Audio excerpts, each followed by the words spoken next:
একটু কি ঘটছিল এখানে, কি শুনে আসছেন, কি পরিস্থিতি?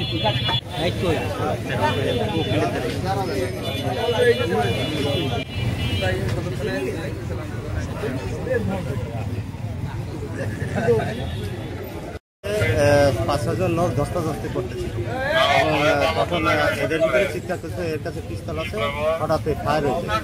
তখন আমরা ধাওয়া দিয়ে তা পালিয়ে যায় এবং একজন গুলিবিদ্ধ হয়েছে। আমরা এখান থেকে একটা ধাওয়া দিয়ে তারা প্রাণের ভয়ে তারা পালিয়ে যাওয়ার চেষ্টা করে এবং যাওয়ার সময় তারা একটি পিস্তল, 2 রাউন্ড গুলি, একটি ম্যাগজিন ফেলে যায়। আমরা এটা উদ্ধার করছি।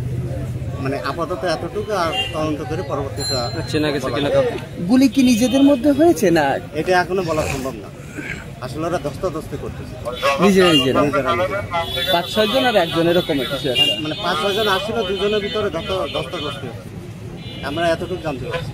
আপনার নাম?